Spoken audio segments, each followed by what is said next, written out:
also Slayers. Both of those are some of my favorite anime projects. I work on a lot of stuff for PBS and Scholastic right now, and I really like working on projects that kind of contribute to creativity and imagination for kids. I really like that it has some kind of message to it, and I work on Astroblast right now, which is on Sprout, and that's a really, really fun show. It teaches kids about sharing, and if you find a dog, you've got to give it back, you know, things like that, but it's so clever and well written. I worked on, hold on, does it come back to me? Chuck Vanderchuck's Something Something Explosion, that was online. It was for Scholastic. And it's all about this kid, Chuck Vanderchuck, in his garage, and his friend Ramona, and he's like, it's all teaching kids about different types of music, and it was so clever, and it's just such a good project, and it teaches you about things in a really fun way. I loved that. You know, things like that. Lunch Lab I did, it teaches you how to, you know, recipes, healthy eating, can't beat that. So. I have one other thing. Might be a bit of a challenge, but could you, by chance, improv a conversation between either Ash and May or Ash and his mom? Gosh, I'm not sure about that. Well, just say something. It's kind of weird to be talking to myself here at Dallas Fan Expo. Yeah, I know, but tell me that you don't talk to yourself all the time. Ash, time for dinner. Oh, darn, I gotta go.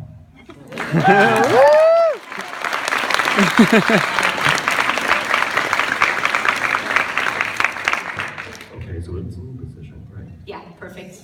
So this question, Yeah. This question kind of requires some background stuff. I'm working on my Japanese minor, just 2 more classes.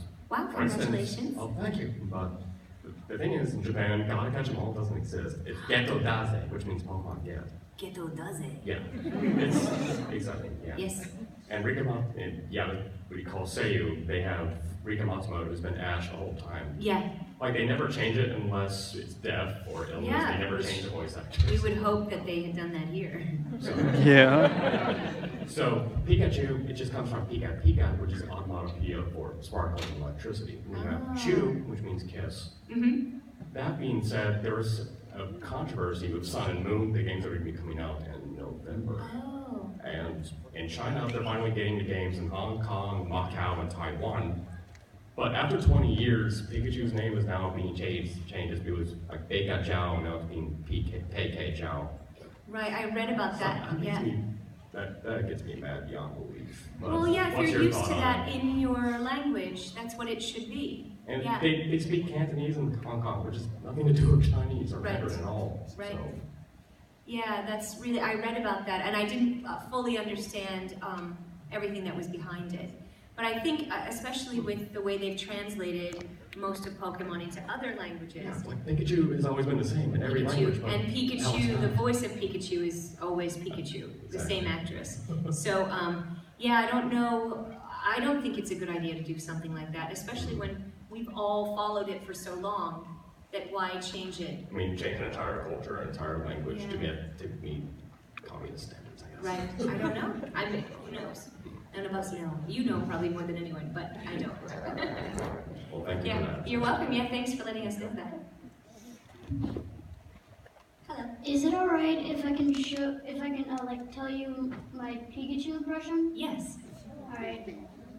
Pikachu. Hey, buddy. That's so great. Pika. Back in the ball.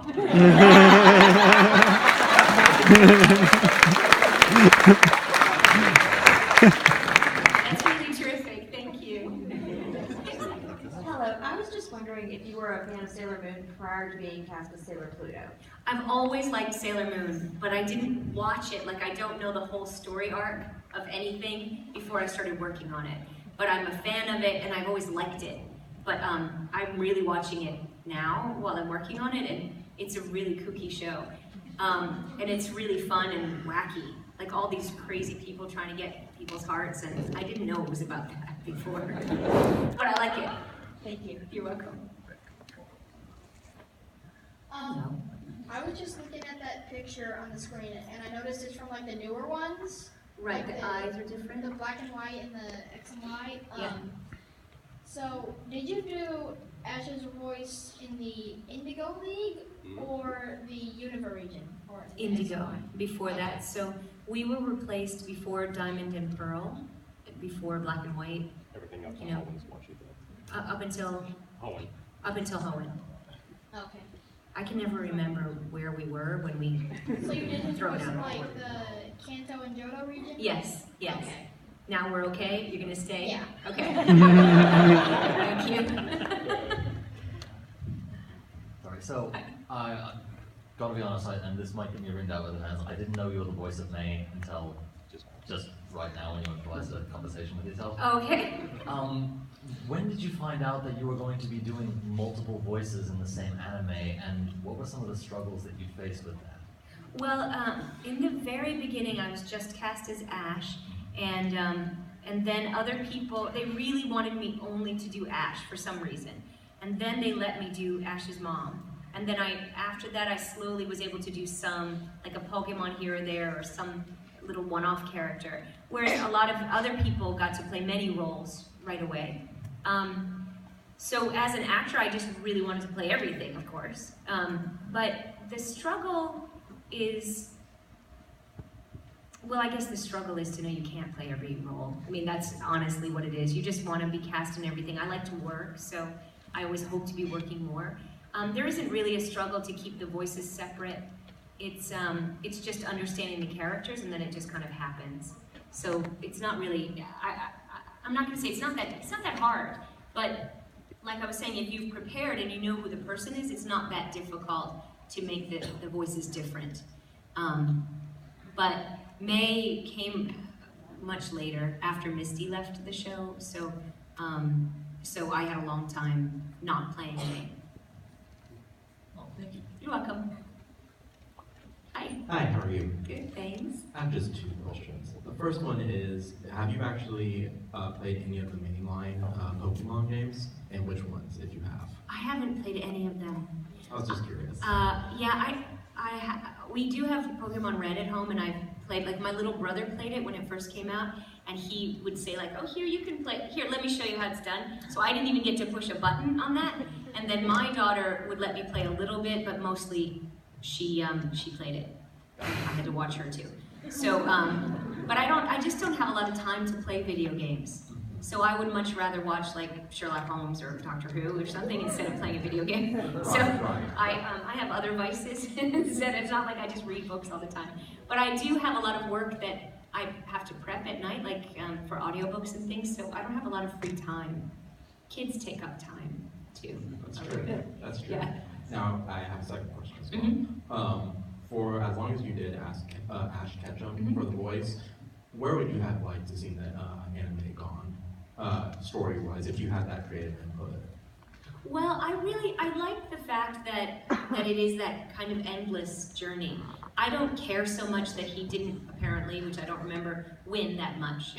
I just remember him, I remember the spinning around with the badges, and to me that's really winning in my mind. But I don't remember like, oh shoot, he lost that one again, he lost that one again. He didn't say a lot when he lost a battle, so I didn't have a lot of lines there. So it just doesn't stick in my head. But I really like the fact that we can come back to the show at any point, and they're journeying and going through something. So I don't know that I would have, in my imagination, taken it to an end, you know? Yeah. But I do like the fact that they're constantly meeting people and working things out and becoming friends and trying to figure out whatever. So I guess in a way I could have just traveled on forever with it. I guess I might want to know more about why Professor Oak is always at the house. You know, like maybe a little bit more about that, which I don't know, or how she got that Mr. Mime to do all the house cleaning, because I'd like to get one. You know, things like that. But other than that, yeah, Mr. Mime is actually dead. No, the strong silent type. Yeah, so I don't have a real, like a definite end that I would have gone towards. Gotcha. And then just as a follow-up to that one, was there a particularly like touching moment in the series that really stood out to you, like even the voice acting, like it made you tear up or anything like Yeah, that? I get really emotional whenever if my character's emotional, then I'm emotional. So obviously we all have the Butterfree or the end of the first movie or I just dropped the tag words in for you. Let's not go there, let's not go there. But you know, things like that, you have to connect as an actor. So as an actor and as Ash, I went through that. And you know, what about when they all decide to go their own ways, after whatever season that was, or in the middle of, I mean, that was so incredibly sad. And I think all of us are going, wait, this is not supposed to happen. They're supposed to be going on forever like this. But ultimately, I think we all learned a lot about loss through that show. How to grieve, how to move forward. Without it being hit over the head with it, we all learned how to lose in ways and be a bigger person for it. So, yeah, I definitely was emotionally moved by a lot of things. Not so much like Brock's cooking or something. I'm sure he's that good. But Thank you very much. You're Appreciate welcome. Hi. Hi. First, let me just say sorry, I'm stuttering. I am cold, Yeah. and I can't do crowds. Yeah, well, thank you for getting up here. It is chilly in here. You're fine, sweetheart. Okay, so I know you said that you only have red, Mm-hmm. but in case you've seen the 2 announcements, of the 3 new starters, who are you most excited for? Who are they? They are Popilo, Right. Rowlet, and Litten, which in order is a little blue One of the seal, blue thing. Yeah. a blue seal. I don't know any of these. I'm not on the show anymore, so I don't know any of the new ones. Rowlet is an adorable, literally a circle owl. This is grass type, and Litten is a fire type cat. I'll go with the kitten. All right, that's I'll go with that. I'm not excited about any of them specifically because I don't know any of them. I have a picture if you want to look at it. No, it will make me sad. Okay. I'll look at it later. I had another. Okay. I had another thing. Do you know what the original ending to the Pokemon franchise was? In case like it never got renewed. I don't know what that is. Do you mean Like in never case got- it never continued on past season 1. Oh no, I have no idea. Do you? Was there an ending? Well, I just saw this on the internet, and I wanted to know if you can confirm it. Apparently, in the original ending, Ash and Misty marry and have a kid. And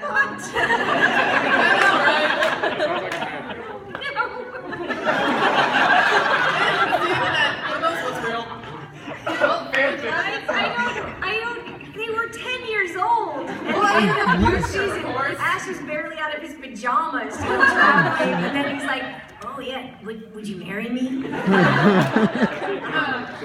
stole my bike. I'll marry you. I don't know.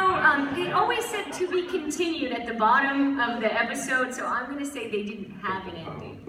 So I've never heard that before. So, internet. and when I was working there, well, if it's on the internet, it's true.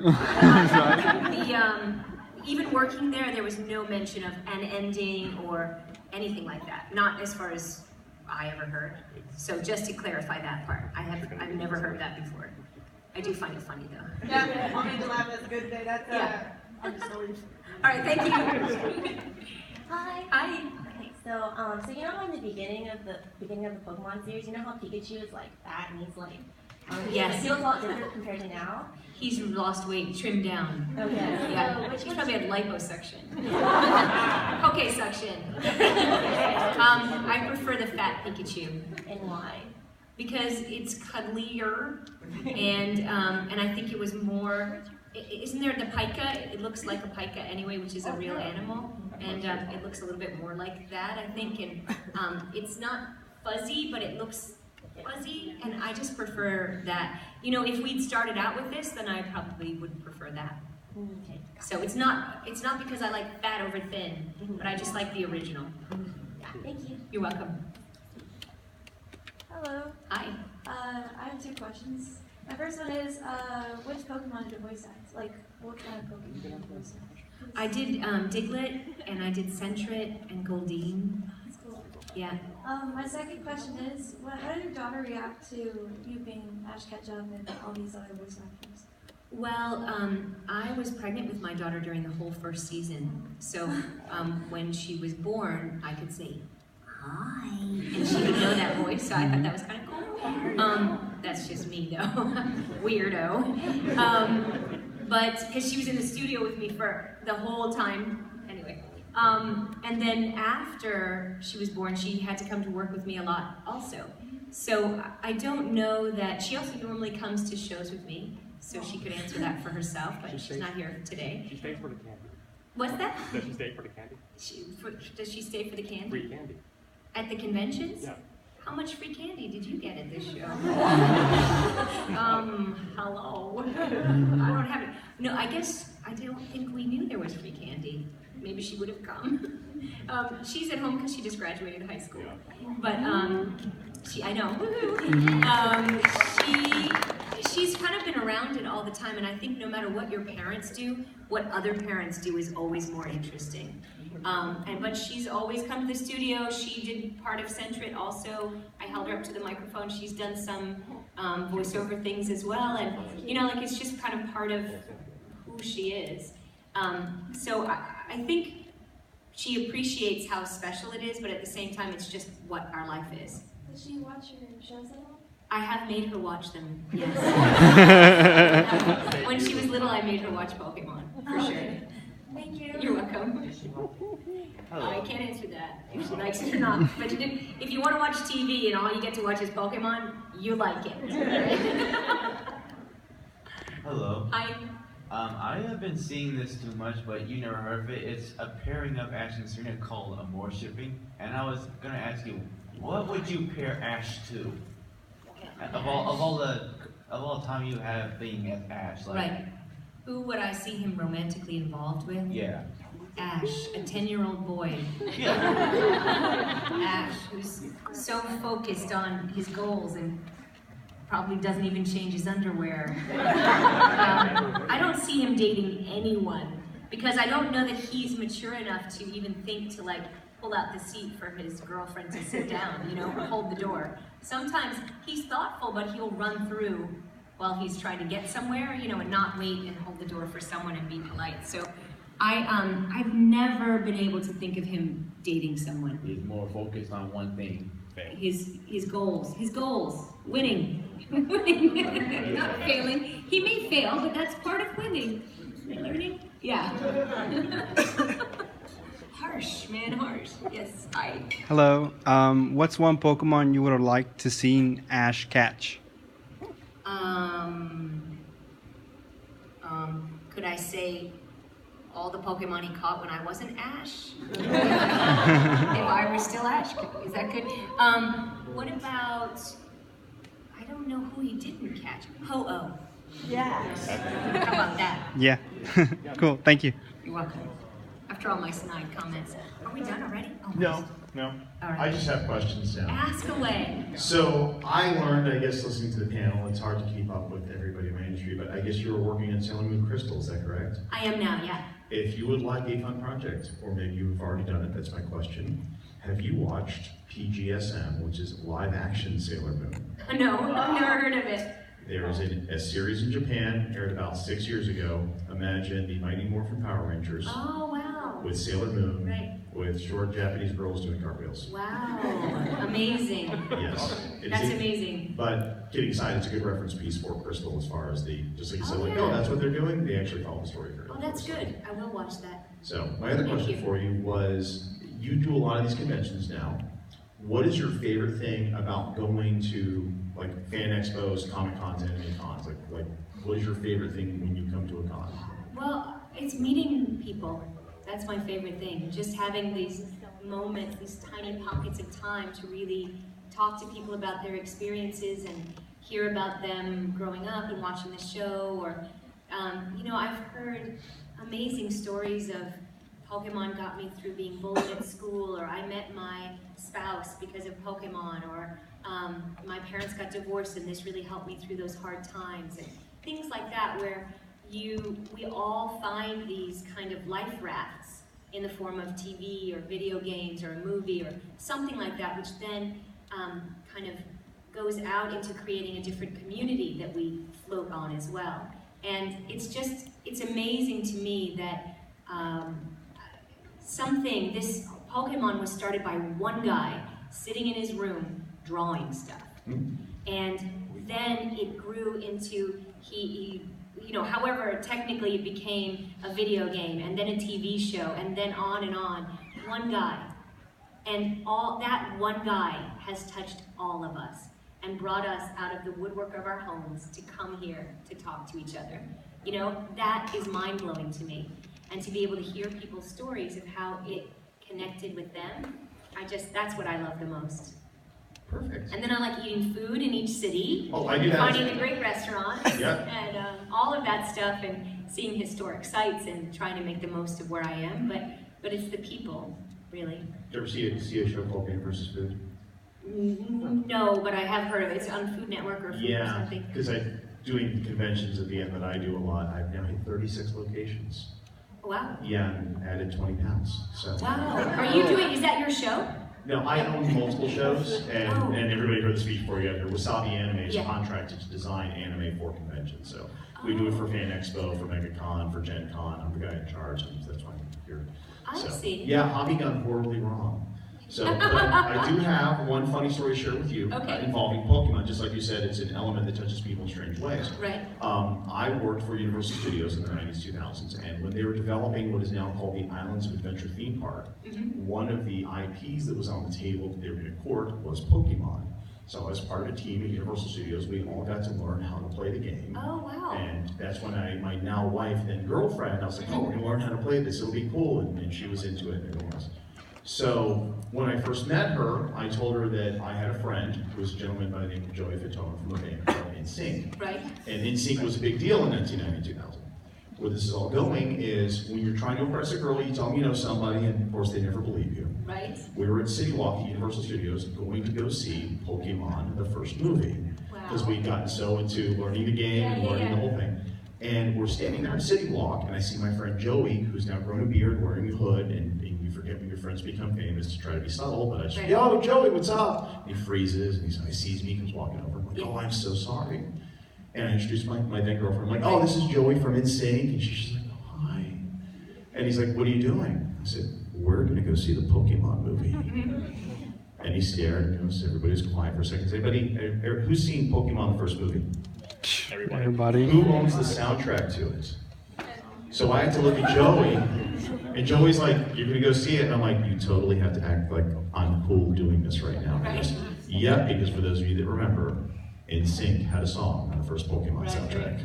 So thank you for helping me impress my girlfriend and wife. There's my connection to Pokemon. Yes. So, excellent. We got a couple more. Caught her. I caught her all. Awesome. There you go, guys. All right, a couple more quick questions. That's amazing. Thank That's you. really amazing. And are you still friends with Joey? Off and on, we cross paths at conventions, because now he does this stuff too now. Oh, I've never seen him in one. Oh, you'll soon. He's right. booking a lot now, so. Tell me which. We'll get on a panel together, and I'll admit again that I had no idea he sang in the song. He'll go, I didn't know Ash was a girl, and we'll just get things started off. You seriously just gave me an idea. Next time I see you two are crossing over to show if I'm contracted, I will create that panel. Okay, I'll give you my email up there. Okay, this is networking, people. All right, we have 5 minutes. So it might not make it to you. So Go. I already asked a question, so I'm just going to bow and let the other No, go ahead. I can answer fast. What are some of the differences between recording for a TV series and recording for a movie? Where we recorded the movies for Pokemon, for instance, was in a bigger room with more space. Normally, you're in a smaller space with kind of like, here it's very echoey, this is too big. You want something where the sound's a little bit denser. But we got to be in a big room for the movie. And then later, we were in smaller rooms for the movies later on. But that's the biggest difference. Hello. If you could pick one Pokemon to have, what would it be? Pikachu. Because look, if the lights go out, you've got Pikachu. So, if someone bugs you, you've got Pikachu. You can both go. Okay.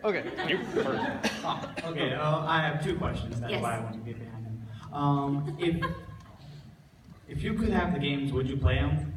If I had time, I would play it. Okay. Yes. If I had to choose Pokemon game over something else, I would choose Pokemon. Alright. That's what you want to know. That's the truth. Yes. That's the truth. Yes. Will I play a video game in the next week? No. I always want to be really honest with you here. So. It's fine. And the second one, Yes. if you were still on the show, would you actually like to see Butterfree come back? Oh, that's so sweet. Oh, yes. Talk about it, okay? Yes. I love Butterfree Me presents. too. But sometimes we have to let things go. I know, but we always carry it in our hearts. So, when Ash is nervous, he goes, I've got the Butterfrees. Anyway. Thank you. You're welcome. I've been the mouthiest person in this trip line. I don't think so. Probably I have, actually. I had a question and then he... Did he take it when he beat you for rock, paper, scissors? No. Okay. But if you had to make a type out of 17 or 18 they have now, what would you make up? Now they have fairy type now, but that... If I had to make up my own type? Yes. Oh. It seems like they're all elements, but there's so much they haven't done yet, like sound or light or something. Yeah, light would be a good one. Because I do think light, the same as sound, you know, all of our voices have so much power, and how we use our voice has so much power, I think. And so, but at the same time, to fill one with light in whatever way we do, whether through kindness, with our speech, or holding the door open or something, that fills one with light. So I might go, let's go with sound to create light. Interesting. How about that? That works. Okay. You again. These are very tricky questions for the end of a wonderful, wonderful convention. Ladies and gentlemen, Veronica Taylor now has to catch a plane. I'm so going please to give her fly a round back of home. applause. Thank you guys so much.